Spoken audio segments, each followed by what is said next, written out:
What's up guys, welcome to The Casual Enthusiast. My name is Charlie and today I want to talk to you about racing seats. Specifically, I want to talk about my SPARCO Sprint seats in my C5 Corvette, and I want to tell you 3 of the major categories on why I picked these seats and hopefully give you some ideas when you're looking at seats for your car yourself.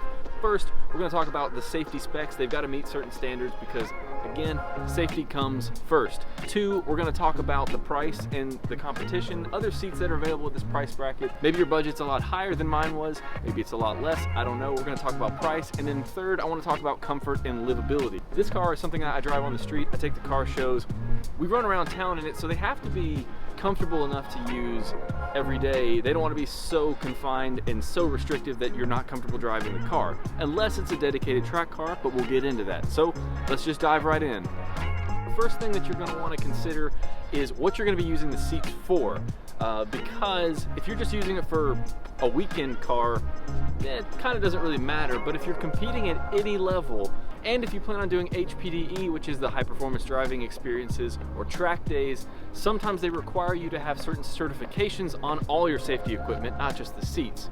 But specifically, the thing that I liked the most about the Sprints, and the reason why I went with them first, they're actually FIA rated seats. I believe they're the cheapest FIA rated seat you can buy, which is important to me because, again, I'm going to say it a bunch, safety comes first. So that's the first thing that I looked at when I was looking for seats. All right, so let's go check the seats out now. I want to show you guys the first thing on the seats that they're going to check if you take it to certain track days is this label right here, guys. So this is FIA compliance, is what I've been talking about. These seats are valid through 2026, FIA rated, which means it's passed certain safety tests that some seats that you buy on Amazon, eBay, stuff like that, the knockoff seats, do not pass. The other reason why I went with these Sprints is because I have harnesses. That's, again, back to safety. I wanted a seat that could properly hold harnesses and route them the proper way, because there's a certain way that you have to route them in order to run those, and these seats, again, are made specifically for that. Now, talking to safety again, these seats are steel tubular framed seats. They're not carbon, they're not Kevlar, they're not fiberglass shell seats, so they weigh a little bit more than some of the more expensive seats, but they still meet all the same safety standards, which again is important. Cool. So that brings me nicely to my second point, which is the price and the competition. So like I mentioned, these are the cheapest FIA rated seats that I could find, and for the budget that I was in, this is kind of a cheaper track day car. I'm going to drive it some on the street, I'm going to take it to a track, and price was a big concern for me. I didn't want to spend $2,000 per seat on something in a car like this that cost me so little. These meet the same safety standards, they just weigh a little bit more and may or may not be as comfortable as some more expensive ones, but I'm willing to make that trade-off for the price. These come in at right about $400 depending on who you buy them from and what time of the year you buy them, which to me is a perfect sweet spot of something that it's affordable, but you know you're getting something that's quality. SPARCO's entry-level carbon seats, or their fiberglass seats, are almost twice the price of this, so that's something really important to consider when you're looking at seats, because you want to save money to spend on other things like harnesses and do everything else properly as well. So if you spend all your budget on seats, you may not be able to buy everything else that you need also to support the seats. All right, and so that brings me to my third and final point, is kind of the daily livability of choosing to have a seat like this in your car. So like I said, this is a dual purpose car. I drive it on the street and I take it on the track, and on track it's phenomenal. They're very comfortable, they're very supportive in all the ways that you need, but kind of as you could see, there's a compromise there of the daily comfort, livability, and accessibility of getting in and out of the car. Now, I kind of cheated a little bit and made that look a little bit harder than it really is, because I also made the decision to have a quick release on the steering wheel, which is something I would recommend you do if you're comfortable doing that with your car, because it makes getting in and out a lot easier. Anytime you're dealing with a fixed back seat, which is where this does not recline, if you check it out, it's the back of the seat is fixed to the base, hence the name fixed back.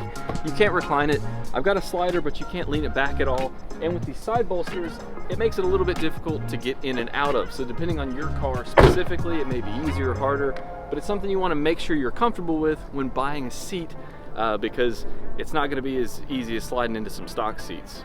And then something I want to point out with these seats specifically, because on pictures, and I'm sure the way it looks on camera now, these are relatively new seats. The back looks terribly uncomfortable. This looks like just a flat panel. The base looks like a flat base.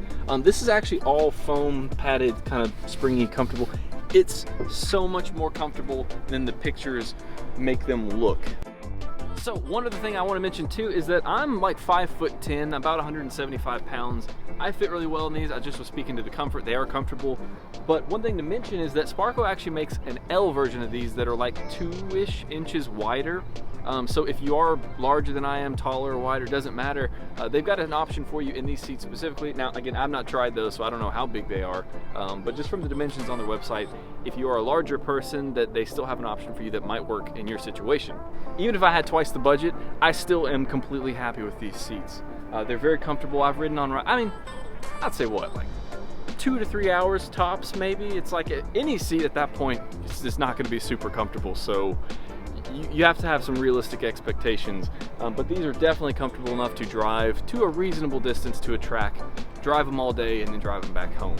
All right, guys, that kind of wraps up my thoughts and opinions on the Sparco Sprints. I've owned these for about 2 years now, and I'm extremely happy with them. I would definitely buy them again. So if there's something that you're looking at, if they're on your radar, they're definitely worth checking out, especially in this budget range. I don't think you can get a better seat for your dual purpose track day HPDE cars.